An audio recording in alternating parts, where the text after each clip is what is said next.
kan dulu awal-awal COVID merabak di Indonesia itu Riau itu termasuk terendah kan, Mbak? Ya betul. Jadi memang ada perubahan. Iya. Ya perubahannya banyak ya. Kita tahu COVID-19 ini memang suatu penyakit yang baru. Sehingga tentu banyak sekali dinamikanya sangat banyak dan berubah. Banyak aturan-aturan, termasuk aturan penanganannya pun berubah-ubah gitu loh. Makanya cuman inilah kasus atau penyakit yang sampai aturannya itu dalam 9 bulan itu dirubah sampai 5 kali. Sampai 5 kali ya Pak ya? Ada revisi 5 namanya. Dan betul tadi yang disampaikan, kita mulai kasus pertama di Provinsi Riau itu tanggal 18 Maret. 18 Maret Kasus pertama sampai kasus nomor 450 akumulasi itu dari Maret sampai bulan Juli. Oh, berapa jauh. bulan tuh? 4 bulan 4 bulanan baru sampai 400 kasus gitu. 450 kasus kan. Dari 450 ke kasus yang 2000 cuman butuh waktu sebulan. Setelah lebaran Juli, kemarin Agustus langsung 2000. langsung 2000. Dari 2000 menuju 8000 itu cuma 1 bulan. 1 bulan. Dari 8000 bulan September sampai 16.000 sekarang itu cuma butuh waktu 1,5 bulan. 1,5 bulan. Jadi kalau kita lihat grafiknya, awalnya Maret gini, Juli gini dikit, Agustus gini dia, langsung melandai. September gini dia.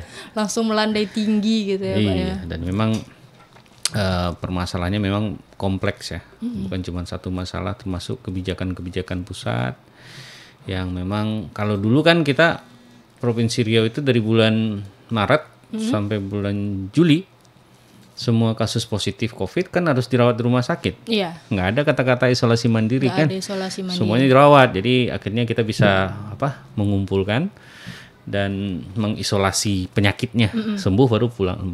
Tapi bulan Juli kan kita harus ngikutin revisi 5 dari Kementerian Kesehatan dari pusat. Ya, kita ikut, enggak yang nggak bergejala ataupun gejala ringan boleh isolasi mandiri di tempat yang ditentukan pemerintah. Nah inilah yang mulai sejauh itu kita naik terus, kemudian ada ditambah dengan libur panjang ya di bulan Agustus ya, libur Idul Adha ya, 17 Agustus sama 1 Muharram ya. Sesudah itu udah langsung naik terus. Langsung naik, nggak pakai permisi. Nggak pakai permisi, lanjut dia. Nah itu kayak Bapak bilang tadi ada revisi dari pemerintah pusatnya sendiri untuk peraturannya itu. Itu revisi karena apa sih Pak penyebabnya? Ada berbagai macam. Revisi itu juga diadop, kita tentu mengadop ya dari WHO sendiri. Karena memang tentu ada pemikiran-pemikiran dari expertnya, ahlinya. Karena memang betul. Kenapa? Kalau seandainya tidak diikuti revisi, tentu nggak mungkin. Kenapa gini? Misal gini, kasus di Riau pada tanggal kemarin, jumlah kasus aktif untuk COVID-19 itu totalnya yang aktif yang sekarang lagi kena COVID nih, 2.000 yang orang yang saat ini masih positif COVID. Nah, 2.000 orang itu yang dirawat 600 orang. 600 orang. Yang sisanya lagi di isolasi mandiri di rumah yang layak gitu ya, ataupun di tempat yang sudah ditentukan pemerintah, Bapelkes, BPSDM, atau di balai-balai latihan yang ditentukan pemerintah tempatnya. Coba bayangkan kalau misalnya kita nggak ngikut revisi 5, berarti 2.000 kan? Iya. Harus dirawat di rumah sakit. Mungkin nggak?